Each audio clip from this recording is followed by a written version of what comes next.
കേന്ദ്ര ഗവൺമെന്റ് ഇപ്പോൾ കർശനമായ നടപടി സ്വീകരിച്ചിരിക്കുന്നു. സംസ്ഥാനത്തിന്റെ കടമെടുക്കാനുള്ള പരിധിക്കകത്ത് ഇതും ഉൾപ്പെടുത്തും എന്ന രൂപത്തിലേക്കാണ്. അതിനീചമായ നടപടിയാണ്. കേന്ദ്രത്തിന് ഇഷ്ടംപോലെ കടമെടുക്കാം. ഈ നാഷണൽ ഹൈവേക്ക് വേണ്ടി വിദേശത്തുനിന്ന് ദേശീയമായിട്ട് കടമെടുക്കാൻ കേന്ദ്രത്തിന് അധികാരമുണ്ട്. പല കേന്ദ്രാവിഷ്കൃത പദ്ധതിക്കും വേണ്ടി കടമെടുക്കും. നമ്മുടെ സംസ്ഥാനത്തിനെ സംബന്ധിച്ചിടത്തോളം അതിന് അധികാരമില്ല എന്ന് പറഞ്ഞുകൊണ്ട് നിഷേധിക്കുന്ന രൂപത്തിലേക്കുള്ള നീക്കമാണ് കേന്ദ്രം നടത്തിക്കൊണ്ടിരിക്കുന്നത്. ഇത് അംഗീകരിക്കാൻ നമുക്ക് പറ്റുമോ? നമ്മൾ UDF-കാർ ഈ കഴിഞ്ഞ നിയമസഭയ്ക്കകത്ത് പോലും കിഫ്ബിക്കെതിരെ കടന്നാക്രമണം നടത്തി. വായത്തോന്നി ഇത് കോതയ്ക്ക് പാട്ട് എന്ന മട്ടിലേക്കാണ് പ്രതിപക്ഷ നേതാവിനെ സംബന്ധിച്ചിടത്തോളം എന്തും വിളിച്ചു പറയും. യാതൊരു മടിയില്ലാത്തതാണ് പ്രതിപക്ഷ നേതാവ്. എന്തൊക്കെയാണ് അസംബ്ലിക്കകത്ത് വിളിച്ചു പറഞ്ഞത്? ഈ കിഫ്ബിയെ തകർക്കുന്നതിന് വേണ്ടി 140 മണ്ഡലങ്ങൾക്കകത്തും കിഫ്ബിയുടെ പദ്ധതിയില്ലേ? മലപ്പുറം ജില്ലക്കകത്ത് കിഫ്ബിയുടെ പദ്ധതി ഏറ്റവും കൂടുതലുള്ളത് മുസ്ലിം ലീഗിന്റെ മണ്ഡലങ്ങൾക്കകത്താണ്. അവർക്ക് നിഷേധിക്കാൻ പറ്റുമോ? അസംബ്ലിക്ക് പുറത്തു വന്ന് നമ്മളെ ധനകാര്യമന്ത്രിയെ കണ്ട് കിഫ്ബി പദ്ധതിക്ക് വേണ്ടി ആവശ്യപ്പെടുക, കിഫ്ബിയുടെ ഓഫീസിൽ പോയിക്കൊണ്ട് കിഫ്ബിയുടെ സെക്രട്ടറി ആയിട്ടുള്ള നമ്മുടെ പ്രിയപ്പെട്ട പഴയ അബ്രഹാം സാറിനെ കണ്ട് അദ്ദേഹത്തോട് ആവശ്യപ്പെടുക ഞങ്ങൾക്ക് പദ്ധതി വേണം. അത് കഴിഞ്ഞ് നേരെ അസംബ്ലിക്കകത്ത് വന്ന് പുലബൻ തെറി പറയുക. ഇതല്ലേ നമ്മുടെ സതീശന്മാരും പുറത്ത് മുസ്ലിം ലീഗ് നടത്തിക്കൊണ്ടിരിക്കുന്നത്? കിഫ്ബിന്റെ ഫണ്ട് ഉപയോഗപ്പെടുത്തിക്കൊണ്ട് കേരളത്തിന്റെ സമസ്തമായ മേഖലയ്ക്കകത്തുള്ള വികസനത്തെ സംബന്ധിച്ചിടത്തോളം ഇപ്പൊ നമ്മൾ ഈ മണ്ഡലം പറഞ്ഞു, കിഫ്ബി പദ്ധതിയിലേക്ക് വരാൻ പറ്റുമോ? സംസ്ഥാന ഗവൺമെന്റിന്റെ ഖജനാവിൽ കൂടിയുള്ള വരുമാനം എന്ന് പറഞ്ഞാൽ പരിമിതം മാത്രമാണ്. കേന്ദ്ര ഗവൺമെന്റ് പണം തരുന്നില്ല. അത് പുതിയ സ്രോതസ്സുകൾ കണ്ടെത്തണം. അത് കണ്ടെത്താൻ സമ്മതിക്കില്ല എന്ന് പറഞ്ഞാൽ കേരളത്തിന്റെ വികസനത്തെ തടയുക എന്ന രൂപത്തിലേക്കുള്ള സമീപനമാണ് ഇവരെടുത്തുകൊണ്ടിരിക്കുന്നത്. ഒരു ഭാഗത്ത് കേന്ദ്രത്തിന്റെ ആക്രമണം, നമ്മളെല്ലാ രൂപത്തിലേക്കുള്ള സാമ്പത്തിക ഉപരോധം ഏർപ്പെടുത്തുക, ഒരു വികസനവും പാടില്ല എന്ന രൂപത്തിലേക്കുള്ള സമീപനം കൈക്കൊള്ളുക, അതിനെ സഹായിക്കുന്നതിലേക്ക് അതിന് വെള്ളവും വളവും ഒഴിച്ചു കൊടുക്കുന്ന രൂപത്തിലേക്കുള്ള UDF-ന്റെ സമീപനം അതിക്രൂരമാണ് എന്ന് മാത്രമാണ് ഞാൻ സൂചിപ്പിക്കാൻ ആഗ്രഹിക്കുന്നത്. ഇതിനെതിരായിക്കൊണ്ട് മനുഷ്യ മനസാക്ഷി, കേരളത്തിലെ ജനതയുടെ മുന്നിൽ മനസാക്ഷി ഉയർത്തുക എന്നതാണ് ജാഥയുടെ ഒരു ഉദ്ദേശം. ഞാൻ തെറി സംസാരിക്കാൻ ആഗ്രഹിക്കുന്നില്ല, മറ്റു സഹാക്കളോട് സംസാരിക്കാനുണ്ട്. നമുക്കറിയാം കേന്ദ്ര ബഡ്ജറ്റിനെ സംബന്ധിച്ച് സൂചിപ്പിച്ചില്ല. കേന്ദ്രത്തിന്റെ പുതിയ രൂപത്തിലേക്കുള്ള വരുമാനങ്ങൾ ഉണ്ടാക്കിയ അവസരത്തിലാണ് ഈ കേന്ദ്ര ബഡ്ജറ്റ് വന്നത് എന്ന് നമ്മൾ കാണണം. ഒരു കാലത്തില്ലാത്ത രൂപത്തിലേക്ക് കേന്ദ്ര ധനകാര്യ ഏജൻസികളിൽ നിന്ന് വലിയ രൂപത്തിലേക്കുള്ള ഫണ്ട് വന്നൊരു കാലഘട്ടമാണ് കേന്ദ്രത്തിന് ഇപ്പോൾ. നമ്മുടെ രാജ്യത്തിലെ പൊതുമേഖലയെല്ലാം വിറ്റ് തുറച്ചുകൊണ്ട് അതിന്റെ ഫണ്ടെല്ലാം വന്നൊരു കാലഘട്ടമാണിപ്പോ. നമ്മുടെ രാജ്യത്തിലെ പാവപ്പെട്ട ആൾക്കാർക്ക് പുതിയ നികുതി ചുമത്തിക്കൊണ്ട് GST വരുമാനത്തിനും ചില കൂടുതൽ വരുമാനം ഉണ്ടാക്കിയ ഒരു കാലഘട്ടത്തിലാണ് ഇപ്പോൾ നമ്മൾ നിൽക്കുന്നത്. അപ്പൊ കേന്ദ്രത്തിന്റെ വരുമാനത്തെ സംബന്ധിച്ചിടത്തോളം ഒരു ഭാഗത്ത് ചോർച്ച ഉണ്ടാവുകയും മറുഭാഗത്ത് അവിടെ ദൈനംദിന കാര്യം നടത്താനുള്ള ഫണ്ട് വർദ്ധിക്കുന്ന രൂപത്തിലേക്ക് വന്നിട്ടുള്ള അവസരത്തിൽ കേന്ദ്രത്തിന്റെ വിഹിതം കുറവായ വരുമാനം, തനതായ വരുമാനം വർദ്ധിപ്പിച്ചുകൊണ്ടാണ്. സ്വതന്ത്ര കേരളത്തിൽ ഏറ്റവും കൂടുതൽ തനതായ വരുമാനം വർദ്ധിപ്പിച്ചിട്ടുള്ള കാലഘട്ടമാണ് ഈ ഗവൺമെന്റിന്റെ പിണറായി സർക്കാരിന്റെ രണ്ടാം കാലഘട്ടം എന്ന് നമ്മൾ കാണും. സ്വതന്ത്ര കേരളത്തിനകത്ത് ഈ തനതായ വരുമാനം ഇത്ര വർദ്ധിച്ചൊരു കാലഘട്ടം ഉണ്ടായിട്ടില്ല. പിടിച്ചു നിൽക്കണമെങ്കിൽ ചെലവ് ചുരുക്കിക്കൊണ്ടും അതുപോലെ തന്നെ കേന്ദ്രത്തിന്റെ ഭീഷണി നേരിടാൻ കഴിയണമെങ്കിൽ തനതായ വരുമാനം വർദ്ധിപ്പിക്കണമെന്ന കാഴ്ചപ്പാട് പൂർണ്ണമായും അംഗീകരിച്ചുകൊണ്ട് ഒരു ഇടപെടൽ നടത്തിയതിന്റെ അടിസ്ഥാനത്തിലാണ് നികുതി ചോർച്ച പരമാവധി ഇല്ലാതാക്കിക്കൊണ്ടാണ് നമ്മളെ മേഖലയ്ക്കകത്തുനിന്നൊക്കെ അടക്കം, ഞാൻ പറയുന്നില്ല, നമ്മളെ ഈ പൊന്നാനി താലൂക്കിൽ അടക്കമുള്ള പല കച്ചവടക്കാരും പ്രമുഖരായിട്ടുള്ള ആൾക്കാരും നികുതി വെട്ടിപ്പിന്റെ കേസിൽപ്പെട്ടവരാണ്. അതടക്കം ചോർച്ചയടക്കം അടച്ചുകൊണ്ടാണ് ഈ ഗവൺമെന്റ് ആ നികുതികളെ പിരിച്ചെടുത്തുകൊണ്ടാണ് നമ്മുടെ സംസ്ഥാനത്തിന്റെ നികുതി വർദ്ധിപ്പിച്ചുകൊണ്ട് തനതായ നികുതി വർദ്ധിപ്പിച്ചുകൊണ്ട് ഈ ബഡ്ജറ്റ് അവതരിപ്പിച്ചത്. കേന്ദ്ര ഗവൺമെന്റിനെ സംബന്ധിച്ചിടത്തോളം പാവപ്പെട്ടവർ സാധാരണക്കാരുമായ ആൾക്കാരെ മറന്നപ്പോൾ ഈ സംസ്ഥാന ബഡ്ജറ്റിനകത്ത് ആമുഖത്ത് തന്നെ പറഞ്ഞു, ഞങ്ങൾക്കൊരു വർഗപരമായ കാഴ്ചപ്പാടുണ്ട്. സാധാരണ ജനങ്ങളെ, ഇടത്തരക്കാരെ, മറന്നുകൊണ്ടിട്ടുള്ള സമീപനം ഇടതുപക്ഷ ജനാധിപത്യ മുന്നണിക്കില്ല. നമുക്കറിയാം, നമ്മുടെ സംസ്ഥാനത്തിനകത്ത് ലക്ഷക്കണക്കിന് വരുന്ന പാവപ്പെട്ടവർ സാധാരണക്കാർ പെൻഷൻ വാങ്ങുന്നുണ്ട്. 1600 രൂപ. ആ 1600 രൂപ വർദ്ധിപ്പിക്കണമെന്ന് തന്നെയാണ് ഇടതുപക്ഷ രാജ്യ മുന്നണിയും ഗവൺമെന്റിനും കാഴ്ചപ്പാട്. ഈ ഗവൺമെന്റ് കാലത്ത് വർദ്ധിപ്പിക്കും, സംശയിക്കേണ്ട. പക്ഷെ കൊടുത്തു തീർക്കേണ്ട കുറച്ച് കുടിശ്ശികളുണ്ട്. അത് കൊടുത്തു തീർത്തേ പറ്റൂ. നമുക്കറിയാം, ഈ ഗവൺമെന്റ് അധികാരത്തിൽ വന്നു 18 മാസക്കാലത്തെ പെൻഷനാണ് ബാധ്യതയായിക്കൊണ്ട് സംസ്ഥാന ഗവൺമെന്റിനെ പെരടിക്ക് വെച്ചു. അതാണ് വർഗപരമായ ഒരു കാഴ്ചപ്പാട് ഗവൺമെന്റിനുണ്ട് എന്ന് പറയാനുള്ള കാരണം. നമ്മളെ ഗവൺമെന്റ് ജീവനക്കാരെ സംബന്ധിച്ചിടത്തോളം DAക്കകത്ത് വർധനവ് വരുത്തുന്നതിനും കുടിശ്ശിക നൽകുന്നതിനും പല പരിമിതികളും സംസ്ഥാനത്തിനുണ്ടായിരുന്നു. നിവർന്നു നിൽക്കാൻ കഴിയാത്ത ഒരു സാമ്പത്തിക സാഹചര്യം ഉള്ളതുകൊണ്ട് തൽക്കാലം അതെല്ലാം പിടിച്ചു വെച്ചിരുന്നു. പക്ഷേ അതിനൊരു ഇളവ് വരുത്തിക്കൊണ്ട്, അതിന് ലോക്ക് മാറ്റിക്കൊണ്ട് അവർക്ക് പഴയ DA വാങ്ങാനുള്ള സൗകര്യം ഉണ്ടാക്കുകയും അതോടൊപ്പം തന്നെ ഈ മാസം ഒരു കൊടുക്കാനുള്ള തീരുമാനമെടുക്കുകയും ചെയ്തു. ഇങ്ങനെ സാധാരണ പാവപ്പെട്ടവരും സാധാരണക്കാരും പണിയെടുക്കുന്നവരുമായിട്ടുള്ള ആൾക്കാരെ സംബന്ധിച്ചിടത്തോളം വിസ്മരിച്ചുകൊണ്ടുള്ള ഒരു ബഡ്ജറ്റല്ല നമ്മൾ സംസ്ഥാനത്ത് അവതരിപ്പിച്ചു. അതിലൊക്കെ ഉപരിയായിക്കൊണ്ട് കേരളത്തിന് കൂടുതൽ വരുമാനം ഉണ്ടാക്കുന്നതിന് വേണ്ടി, സംസ്ഥാനത്തിന്റെ സാമ്പത്തിക ശേഷി വർദ്ധിപ്പിക്കുന്നതിന് വേണ്ടി പുതിയ പുതിയ മേഖലകൾ കണ്ടെത്താൻ സംസ്ഥാന ഗവൺമെന്റ് തീരുമാനിച്ചു. അതിന് പശ്ചാത്തല സൗകര്യം വികസിക്കണം, പുതിയ പുതിയ വ്യവസായ സംരംഭങ്ങൾ വരണം. നമുക്കറിയാം, ഈ ഗവൺമെന്റ് കാലത്ത് 3 ലക്ഷത്തോളം വരുന്ന ചെറുകിട സംരംഭകർ, സ്റ്റാർട്ടപ്പുകളാണ് വന്നത്. ഇന്നലെയും ഇന്നുമായി കൊച്ചിയിൽ നടക്കുന്ന നമ്മുടെ സംരംഭക സമ്മേളനത്തിന്റെ വലിയ മേള. ആ മേളക്കകത്ത് ലോകത്തിന്റെ പല ഭാഗങ്ങളിൽ നിന്നും പല രാഷ്ട്രങ്ങളിൽ നിന്നും വ്യവസായ പ്രമുഖന്മാർ വന്നു. കേന്ദ്ര ഗവൺമെന്റിന് പോലും സംസ്ഥാനത്തിന്റെ ന്യായമായ രൂപത്തിലേക്കുള്ള വികസനത്തിന്, ന്യായമായി പൂർണ്ണമായും പറയില്ലെങ്കിലും ഒരു അർഹതപ്പെട്ട രൂപത്തിലേക്കുള്ള കുറെ വികസനമെങ്കിലും പ്രഖ്യാപിക്കാൻ നിർബന്ധിക്കപ്പെട്ടു കേന്ദ്ര ഗവൺമെന്റ്. ഇന്ന് കൂടുതൽ രൂപത്തിലെ പദ്ധതികളുടെ പ്രഖ്യാപനം ഇപ്പൊ വന്നുകൊണ്ടിരിക്കുകയാണ്. ലുലു അടക്കമുള്ളവരുടെ വലിയ പ്രഖ്യാപനങ്ങൾ ഇപ്പൊ ഇന്ന് വന്നു കഴിഞ്ഞു. അതുപോലെ തന്നെ ആരോഗ്യ മേഖലയ്ക്കകത്ത്, നമ്മുടെ പുതിയ ന്യൂജൻ ഇൻഡസ്ട്രീസിനകത്ത് 10,000 കോടി രൂപയുടെ നിക്ഷേപമാണ് കേരളത്തിനകത്ത് ഇന്നലെയും എന്നുമായ ഈ സംരംഭത്തിനകത്ത് പ്രഖ്യാപിക്കപ്പെട്ടിട്ടുള്ളത്. ഇതിന്റെ ഫലമായി ആയിരക്കണക്കിന് ആൾക്കാർക്ക് തൊഴിലവസരം കിട്ടും. നമ്മുടെ കാര്യം മനസ്സിലാക്കേണ്ടതുണ്ട്. കേന്ദ്ര ഗവൺമെന്റിനെ സംബന്ധിച്ചിടത്തോളം UPSC, ആ UPSC എന്നത് നോക്കുകുത്തിയാക്കി മാറ്റി. ഇപ്പോൾ ഒരു പുതിയ റിക്രൂട്ട്മെന്റ് ഇല്ല. 7 ലക്ഷം പേരാണ് റെയിൽവേയിൽ വേക്കന്റ് ആയി കിടക്കുന്നത്. ഒരാൾ നിശ്ചയിക്കുന്നില്ല. കേന്ദ്ര ഗവൺമെന്റ് ഇന്ത്യയിലെ പ്രധാനപ്പെട്ട തൊഴിൽദാതാവാണ്. ഒരു തൊഴിലവസരം ഉണ്ടാക്കുന്നില്ല. കേരളം ഒഴിച്ച് സംസ്ഥാനത്തിനകത്ത് ഒരു റിക്രൂട്ട്മെന്റ് നടത്തുന്നില്ല. ഇപ്പോൾ PSC എന്ന് പറയുന്ന നോക്കുകുത്തി മാത്രമാണ്. ആകെ ഇന്ത്യ രാജ്യത്ത് PSC മുഖേന നിശ്ചയിക്കുന്ന തൊഴിലാളികൾ, ജീവനക്കാർക്ക് ആകെ കിട്ടുന്ന എണ്ണത്തിന്റെ 66% നമ്മുടെ സംസ്ഥാനത്ത് നിന്നാണ്. UPSCയുടെ കണക്ക്, CPMന്റെ കണക്കല്ല. 66% നമ്മുടെ സംസ്ഥാനത്ത് നിന്നാണ്. അവ തൊഴിലവസരം ഉണ്ടാക്കുന്നില്ല കേന്ദ്ര ഗവൺമെന്റ്. അപ്പൊ നമുക്കൊരു തൊഴിലവസരം വേണം. വിദ്യാസമ്പന്നരായ ഒരുപാട് ചെറുപ്പക്കാരുടെ പ്രദേശമാണ് കേരളം. അവർക്ക് തൊഴിലവസരം വേണം. വിദേശത്ത് പോകുന്നവർക്ക് മാത്രമല്ല, ഇവിടെ തൊഴിലും കിട്ടണം. അതിനാവശ്യമായ രൂപത്തിൽ തൊഴിലവസരം ഉണ്ടാവണമെങ്കിൽ പുതിയ പുതിയ സംരംഭങ്ങൾ വരണം. പുതിയ പുതിയ സംരംഭങ്ങൾ വരുത്തുന്നതിന് വേണ്ടി വലിയ ഇടപെടലാണ് സംസ്ഥാന ഗവൺമെന്റ് നടത്തിക്കൊണ്ടിരിക്കുന്നത്. വലിയ രൂപത്തിലേക്കുള്ള സാമ്പത്തിക സഹായം സംരംഭങ്ങൾ കൊടുക്കുകയാണ്. നികുതി ഇളവുകൾ, നിബന്ധനകൾ പലതും മാറ്റം വരുത്തിക്കൊണ്ട് അവർക്ക് സ്ഥാപനം തുടങ്ങാനുള്ള അവസരങ്ങൾ സൃഷ്ടിച്ചെടുത്തുകൊണ്ട് കേരളത്തിനകത്ത് മുതൽ മുടക്കാൻ നിങ്ങൾ വരുമ്പോൾ ഞങ്ങൾ സൗകര്യം ചെയ്തു തരും എന്ന രൂപത്തിൽ പ്രഖ്യാപനം നടത്തിക്കൊണ്ട് കഴിഞ്ഞ 3 വർഷക്കാലത്തിന്റെ ഭരണത്തിന്റെ ഫലമായി കൊണ്ട് ഒരുപാട് സംരംഭകർ വന്നു കഴിഞ്ഞു. കേരളത്തിൽ ഓരോ പഞ്ചായത്തും എടുത്തു നോക്കിക്കഴിഞ്ഞാൽ കുറച്ചെങ്കിലും ചെറിയ സംരംഭം വരാത്ത ഒറ്റ പഞ്ചായത്തില്ല. അവിടെയൊക്കെ തൊഴിലവസരം ഉണ്ടായിക്കൊണ്ടിരിക്കുകയാണ്.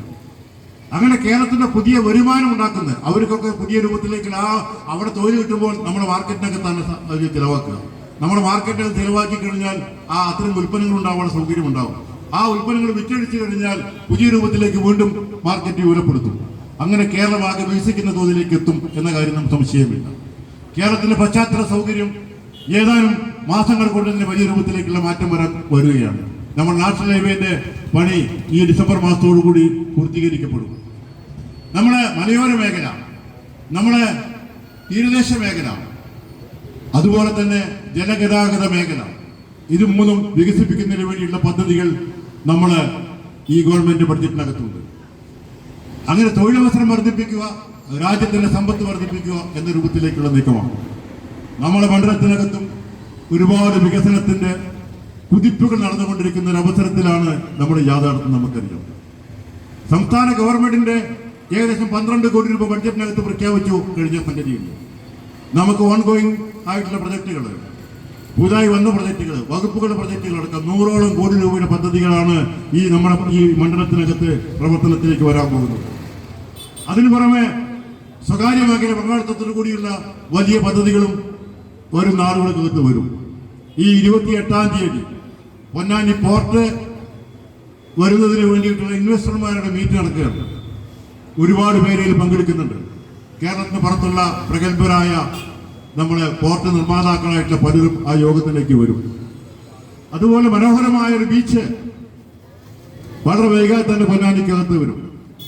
അങ്ങനെ സ്വകാര്യ മേഖലയുടെ പങ്കാളിത്തത്തോടു കൂടിയുള്ള പദ്ധതികളെ ടൂറിസം മേഖലയ്ക്കകത്ത് വലിയ രൂപത്തിലേക്കുള്ള വികസനത്തിന്റെ കുതിപ്പാണ് നമുക്കുണ്ടാകാൻ പോകുന്നത്. നമ്മുടെ കോൾ മേഖലയിൽ 40 കോടി രൂപയാണ് ഈ വർഷം കോൾ മേഖലയ്ക്കകത്ത് പ്രഖ്യാപിക്കപ്പെട്ടിട്ടുള്ളത്. 40 കോടി രൂപയുടെ പ്രൊജക്ടുകളാണ്. 45 വർഷക്കാലമായി ആവശ്യമാണ് ലിങ്ക് കനാലിന്റെ. ഇവിടെ ഈ കോൾ നിലത്തിന് ആവശ്യമായ വെള്ളം കിട്ടണമെങ്കിൽ ചമ്മറവട്ടത്തിൽ നിന്ന് ബിയത്തിലേക്കുള്ള ലിങ്ക് കനാല് വേണം. 36 കോടി രൂപയുടെ ബജറ്റ് അംഗീകരിച്ചു, പ്രപ്പോസൽ അംഗീകരിച്ചു. അതിന്റെ ASI വളരെ വൈകാതെ ടെൻഡറിലേക്ക് പോവും. അധികപക്ഷം 10 ദിവസത്തിനകം ടെൻഡർ വരും. ഇങ്ങനെ നിരവധി പദ്ധതികൾ ഈ പൊന്നാനിയുടെ സ്വപ്നമായിട്ടുള്ള നമ്മളെ ഒരു സ്റ്റേഡിയം, അക്വാട്ടിക് സ്റ്റേഡിയം, അതിൽ ടെൻഡർ വിളിച്ചു കഴിഞ്ഞു. ആ ടെൻഡർ നടപടി ഈ 24-ാം തീയതി പൂർത്തീകരിച്ചുകൊണ്ട് ആ ടെൻഡർ പൂർത്തീകരിക്കപ്പെടും. അപ്പോൾ അത് ആ പാവത്തെ വലിയ പദ്ധതി, ഏകദേശം 16 കോടി രൂപയുടെ ഒരു സ്റ്റേഡിയമാണ് ഇവിടെ വരാൻ പോകുന്നത്. പല കടമ്പകളും കടന്നുകൊണ്ട്, തികയാത്ത ഫണ്ട് അനുവദിച്ചുകൊണ്ട്, പഴയ പ്രൊജക്റ്റുകളൊക്കെ മാറ്റി പുതിയ പ്രൊജക്റ്റാക്കി മാറ്റിക്കൊണ്ട് അതിൽ ടെൻഡർ പൂർത്തീകരിച്ചിരിക്കുകയാണ്. അങ്ങനെ വലിയ തോതിലേക്കുള്ള വികസന പ്രവർത്തനങ്ങൾ നമ്മുടെ താലൂക്ക് ഹെഡ്ക്വാർട്ടേഴ്സ് ആശുപത്രി ആ ടെൻഡർ കഴിഞ്ഞു, ഊരാളുകൾ എടുത്തു കഴിഞ്ഞു. അതിന്റെ പ്രവർത്തനം ഇപ്പോൾ അടിയന്തരമായിട്ട് ആരംഭിക്കും. നിരവധി പദ്ധതികൾ നമ്മുടെ മേഖലക്കകത്ത് വരികയാണ്. ഇതൊന്നും ഇവിടുത്തെ UDF കാണുന്നില്ല. ഇവിടുത്തെ UDF കാണുന്നില്ല. എറണാകുളത്ത് മീറ്റിൽ പങ്കെടുത്തുകൊണ്ട് പ്രശംസിച്ച സതീശൻ അതിനു മുമ്പ് പറഞ്ഞത് കേരളത്തിനകത്ത് ഒരു ഇൻവെസ്റ്റർമാരും വന്നിട്ടില്ല, ഒരു പുതിയ രൂപത്തിലേക്കുള്ള പ്രൊജക്റ്റും വന്നിട്ടില്ല, ഒരു സ്റ്റാർട്ടപ്പും വന്നിട്ടില്ല, പെട്ടിപ്പീടി മാത്രം വന്നു എന്നാണ് അദ്ദേഹം പറഞ്ഞത്. ആ അദ്ദേഹമാണ് എറണാകുളത്ത് ഇന്നലെ ആ മീറ്റിനകത്ത് കേരളത്തിന്റെ വളർച്ചയെ സംബന്ധിച്ച് പ്രസംഗിച്ചത്. ഒരു ഉളുപ്പുമില്ലാത്തൊരു ബന്ധം. ഇവിടുത്തെ UDFകാരും അതെ, ഇവിടുത്തെ UDFകാരും പറയാം, ഒരു വികസനം പൊന്നാനി നടന്നിട്ടില്ല, ഒരു വികസനം നടക്കുന്നില്ല. കണ്ണുള്ളവനെ കാണുള്ളൂ എന്ന് പറയും, പക്ഷെ ബോധപൂർവം കണ്ണ് അടച്ചു കെട്ടിയവനെ സംബന്ധിച്ച് അത്രയും കാണില്ല നമുക്ക്. അതല്ലേ അവസ്ഥ. UDFന്റെ ഭരണകാല ചരിത്രം ഞാൻ വിശദീകരിക്കുന്നില്ല. ഇപ്പോൾ ഇവിടെ ഞാനിവിടുത്തെ UDFന്റെ നേതാക്കന്മാർ, ഉന്നതമായ നേതാക്കന്മാരുടെ സ്ഥലമാണല്ലോ നമ്മുടെ എരമംഗലം. ഈ പൊന്നാനി അസംബ്ലി നിയോജക മണ്ഡലത്തിനകത്ത് ഏതെങ്കിലും ഒരു പ്രവൃത്തി UDFന്റെ ഭരണകാലത്ത് നടത്തിയത് എണ്ണി പറയാൻ അവർ കഴിയുമോ? ഏതെങ്കിലും ഒരു പ്രവൃത്തി? നിങ്ങളും ഭരിച്ചില്ലേ ഇവിടെ? എത്ര കാലം ഭരിച്ചു നിങ്ങൾ? ഗംഗാധരന്റെ കാലത്ത് ഭരിച്ച സമയത്ത് മണ്ണിനടിയിൽ കുറെ പൈപ്പിട്ടു എന്നല്ലാതെ വേറെ എന്താ അവിടെ വികസനം ഉള്ളത്? ഒരു വികസനവും നടത്താത്ത മണ്ഡലമാണ് UDFന്റെ ഭരണകാലത്ത് ഇവിടെയുള്ളത്. ഒരു വികസനം നടത്താത്ത അവരാണ് ഞങ്ങളെ മുഖത്ത് നോക്കിക്കൊണ്ട് വികസനത്തെ പറ്റി പറയുന്നത്. ഞാൻ അപ്പോൾ കടക്കുന്നില്ല, കടക്കാം, വിശദമായി സംസാരിക്കാൻ നമുക്ക് അവസരമുണ്ട്. അതുകൊണ്ട് കേരളത്തിന്റെ വികസനമാകെ തകർക്കുന്ന രൂപത്തിലേക്ക് നിൽക്കും. കേരളത്തിന്റെ വികസനം തകർത്തുകൊണ്ട്, വികസനത്തിനായി ക്യാമ്പയിൻ നടത്തിക്കൊണ്ട്, ദുഷ്പ്രചരണം നടത്തിക്കൊണ്ട്, കള്ളപ്രചാരവേല നടത്തിക്കൊണ്ട്, അതിലൂടെ മാധ്യമങ്ങളിൽ കൂട്ടുപിടിച്ചുകൊണ്ടാണ് ഇവിടെ UDFകാർ പോകുന്നത്. ഇവിടുത്തെ മനോരമയും മാതൃഭൂമിയും നിത്യേന എന്ത് നുണ പ്രചരിപ്പിക്കണം എന്ന് തീരുമാനിച്ച് ആ പ്രചരിപ്പിക്കുന്ന നുണ ഏറ്റുപറഞ്ഞുകൊണ്ട് ജാതിയും മീറ്റിംഗും നടത്തുകയാണ് ഇവിടുത്തെ UDF-കാർ. അത് അവർ നടക്കട്ടെ, അവരെ സംബന്ധിച്ചിടത്തോളം. പക്ഷെ അവർ അപകടകരമായൊരു പ്രവൃത്തി കൂടി നടത്തിക്കൊണ്ടിരിക്കുന്നത് നമ്മുടെ രാജ്യത്തിൽ BJP-യെ സംബന്ധിച്ച് നമുക്കറിയാം. മതവർഗീയതയ്ക്ക് നേതൃത്വം കൊടുക്കുന്നവരാണ് അവർ. ഞാൻ നേരത്തെ സൂചിപ്പിച്ചു, വംശീയ കലാപത്തിന് നേതൃത്വം കൊടുത്തവർ ഭരണസാരഥികളായിരിക്കുന്ന ഒരു രാജ്യമാണ് ഇന്ത്യ രാജ്യം. ആ ഇന്ത്യ രാജ്യത്ത് മതധ്രുവീകരണം ശക്തിപ്പെടുത്താൻ വേണ്ടി ഒരുപാട് ഇടപാട് നടത്തിക്കൊണ്ടിരിക്കുകയാണ് അവർ. പള്ളിയുടെ പേരിൽ, വഖഫ് ഭൂമിയുടെ പേരിൽ, പശുവിന്റെ പേരിൽ നിരവധി രൂപത്തിലേക്കുള്ള ആക്രമണം മതന്യൂനപക്ഷങ്ങൾക്കെതിരായിക്കൊണ്ട്. മഹാഭൂരിപക്ഷം ആക്രമണം ക്രിസ്ത്യൻ ന്യൂനപക്ഷത്തിനോടൊപ്പം മുസ്ലിം ന്യൂനപക്ഷത്തിനെതിരായിക്കൊണ്ടാണ്. മുസ്ലിം ന്യൂനപക്ഷത്തിനെയാണ് പ്രധാനമായും ഇപ്പോൾ ആക്രമിക്കപ്പെടുന്നത്. ഈ രാജ്യത്തിലെ പാവപ്പെട്ടവരായ മുസ്ലിങ്ങളെ സംബന്ധിച്ചിടത്തോളം, പാവപ്പെട്ടവരായ ന്യൂനപക്ഷക്കാരെ സംബന്ധിച്ചിടത്തോളം ഇന്ത്യ രാജ്യത്തോടെ സംരക്ഷണം കിട്ടുന്നുണ്ടോ? വല്ല സംരക്ഷണം കിട്ടുന്നുണ്ടോ? ഇന്ത്യയിലെ രാഹുൽ ഗാന്ധി അധികാരത്തിലേക്ക് വരാൻ പോകുന്ന വടക്കേ ഇന്ത്യക്ക് ഞങ്ങളുടെ കയ്യിലാണെന്നല്ല ഇവിടുത്തെ മുസ്ലിം ലീഗുകാരും ഇവിടുത്തെ മതന്യൂനപക്ഷ പാർട്ടിക്കാരും പ്രസംഗിച്ചു നടന്നത്. നിത്യേന അവർക്കെതിരെ ആക്രമണം നടന്നുകൊണ്ടിരിക്കുകയല്ലേ. എന്തുകൊണ്ട് അവർ സംരക്ഷിക്കാൻ കഴിയുന്നില്ല? അവിടുത്തെ കോൺഗ്രസുകാർ പലരും പകൽ കോൺഗ്രസും രാത്രി RSS-ഉമാണ്. ഇപ്പൊ അടുത്ത ദിവസം സർവേ റിപ്പോർട്ട് പുറത്തു വന്നു. നാഗ്പൂർ കഴിഞ്ഞാൽ ഏറ്റവും കൂടുതൽ ഹിന്ദു വർഗീയതയുടെ കേന്ദ്രമായി നിൽക്കുന്നത് മധ്യപ്രദേശിലെ ഒരു പട്ടണമാണ്. പട്ടണത്തിന്റെ പേര് പറഞ്ഞൊരു മുനിസിപ്പാലിറ്റി. ആ മുനിസിപ്പാലിറ്റിക്കകത്തുള്ള കോൺഗ്രസുകാരിൽ 90% ശാഖയിൽ പോകുന്നവരാണെന്ന് പറഞ്ഞത്. ഞാനല്ല പറഞ്ഞത്, ആ സർവേ റിപ്പോർട്ട് പ്രകാരമാണ്. അവർക്ക് RSS അന്യമല്ല. അവരെ സംബന്ധിച്ചിടത്തോളം ഇപ്പൊ തുടങ്ങിയതല്ല അത്. ഞാൻ ചരിത്രത്തിലേക്ക് കിടക്കുന്നില്ല. സ്വാതന്ത്ര്യ സമര പ്രസ്ഥാനത്തിന്റെ കാലഘട്ടത്തിൽ ഇന്ത്യ സ്വതന്ത്രമായപ്പോഴും ആദ്യത്തെ ഗവൺമെന്റിനകത്ത് ശ്യാമപ്രസാദ് മുഖർജി എന്ന് പറയുന്ന വ്യക്തിയെ മന്ത്രിയാക്കാൻ വേണ്ടി ഇവർ ശ്രമം നടത്തി. അന്ന് എതിർപ്പ് വന്നു. ഭൂരിപക്ഷ പ്രകാരം മന്ത്രിയാക്കി. ഏതാനും വർഷം കഴിഞ്ഞപ്പോഴാണ് ജനസംഘം ഉണ്ടാക്കി. അന്ന് മുതൽക്ക് തുടങ്ങിയതാണ് കോൺഗ്രസിന്റെ ഈ ഹിന്ദു വർഗീയവാദികളുമായിട്ടുള്ള കൂട്ടുകെട്ട്. സർദാർ പട്ടേലാണിപ്പോ ഏറ്റവും വലിയ BJP-ക്കാർ ആരാധനാമൂർത്തി. സർദാർ പട്ടേലാണ് നിരോധിക്കപ്പെട്ട RSS-ന് രണ്ടാമത് അംഗീകാരം കൊടുത്തത്. അതാണ് കോൺഗ്രസ് ചരിത്രം. ആ കോൺഗ്രസിന്റെ പാരമ്പര്യമുള്ളവർക്കൊക്കെ ഇത് മതന്യൂനപക്ഷങ്ങൾക്ക് എന്ത് സംരക്ഷണമാണ് കിട്ടുക? മതന്യൂനപക്ഷങ്ങളെ സംബന്ധിച്ച് ചിന്തിക്കേണ്ട കാര്യമാണ്. ഇവിടുത്തെ ഭൂരിപക്ഷ വർഗീയത ചെറുക്കണമെങ്കിൽ മതനിരപേക്ഷ ശക്തികളുടെ ഐക്യനിരയാണ് വേണ്ടത്. ഇവിടുത്തെ കോൺഗ്രസുകാർ കൂട്ടുപിടിക്കുന്നത് മത തീവ്രവാദികളെയും മതമൗലികവാദികളെയുമാണ്. അതിൽ വളം വെച്ചു കൊടുക്കുന്ന രൂപത്തിലേക്കുള്ള അവരെ വളർത്തിയെടുക്കുന്ന സമീപനമാണ് മുസ്ലിം ലീഗ് എടുത്തുകൊണ്ടിരിക്കുന്നത്. ജമാഅത്തെ ഇസ്ലാമിയോടുള്ള സമീപനം മുസ്ലിം ലീഗിന്റെ എന്താണ് എന്ന് പ്രഖ്യാപിക്കാൻ ഇന്ന് വരെ കഴിഞ്ഞിട്ടില്ല. ഞങ്ങൾ വീണ്ടും ചോദിക്കുന്നു, ജമാഅത്തെ ഇസ്ലാമിയോടുള്ള മുസ്ലിം ലീഗിന്റെ സമീപനം എന്താണെന്ന് ഞങ്ങൾ പരസ്യമായി പറയണം. ജമാഅത്തെ ഇസ്ലാമി മതരാഷ്ട്രവാദമാണ് ഉയർത്തുന്നത്. മതരാഷ്ട്രവാദം ഉയർത്തുന്ന ജമാഅത്തെ ഇസ്ലാമിയെയും